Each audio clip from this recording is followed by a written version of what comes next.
নাবালিকার অস্বাভাবিক মৃত্যু ঘিরে চাঞ্চল্য ছড়িয়েছে বারাসাতে।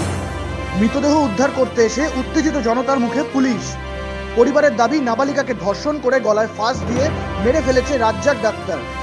বারাসাত কাজীপাড়া এলাকায় এক বেসরকারি নার্সিংহোমের কর্ণধারের বিরুদ্ধে অভিযোগ পরিবারের। এই ঘটনাকে কেন্দ্র করে বুধবার সন্ধ্যায় উত্তেজনা ছড়ায় কাজীপাড়ার ওই বেসরকারি নার্সিংহোম চত্বরে। প্রসঙ্গত, এদিন দুপুরে বারাসাত কাজীপাড়ার এই বেসরকারি নার্সিংহোমের পাশের বাড়ি থেকে বছর 11-র এক কিশোরীর অস্বাভাবিক মৃতদেহ পাওয়া যায়। এরপরে মৃত কিশোরীর মা দাবি করে তার মেয়েকে ধর্ষণ করে খুন করা হয়েছে। এই খবর ছড়িয়ে পড়তেই উত্তেজনা ছড়ায় বারাসাত কাজীপাড়া সংলগ্ন ওই নার্সিংহোম চত্বরে। মৃত কিশোরীর মা জানান, বলছে রাজ্জাক নার্সিংহোমে কাল অনেক ঝামেলা হয়েছে। একটা মেয়ের বলতেছে হদ্দমার মেরেছে, মারার পরে ফের কি করেছে সে আমরা খবর পাইনি। এক্ষুনি বললো, এই 5-10 মিনিট হলো রাস্তায়। মারা গেল কেন কি জানি, রাজ্জাক কিছু ইজ্জত লুটে ফাঁসিতে ঝুলকে দিয়েছে।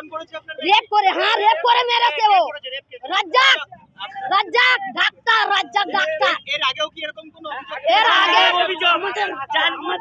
একবার একটা মেয়ের ওর ইজ্জত লুটে ফাঁসিতে মেরে দিয়েছে। একটা মেয়ে ছিল চাঁদপুরি বাড়ি, মেয়েটা ও ফাঁসি লেগে মেরে দিয়েছে। ওর গা এরকম লেখাপড়ি করে ওর গা সব হিসাবটা করে দিল। হ্যাঁ, আর আমার বোনের গুগি, আমার বোন, ওর মাথাটা ফাটি দিল। ওরা বাড়ি নিয়ে গেল, কেস করলো। ওরা লে এই ডাক্তার গাড়ি লে ওখান থেকে আমার বোনের বের করে নিজের হসপিটালে ভর্তি করলো। কিসের জন্য করলো? আর ফের এই 4 দিনও হয়নি আমার মেয়ের।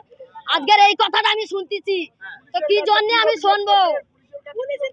আমি কোনো অভিযোগ চাই না, আমার মেয়ে চাই। বাস আমার সন্তান আমার কোলে ফিরকে দেখ। বাস মারা গেল রাজ্জাক ইজ্জত লুট রে বলাৎকার করে মেরে দিয়েছে। ফাঁসি লেগে বলে তোমার মেয়ে সুসাইড করলো। এই 11 বছর বয়স মেয়ের বিশাল শেয়া। অঙ্কিত মুখার্জি রিপোর্ট, নজরে বাংলা।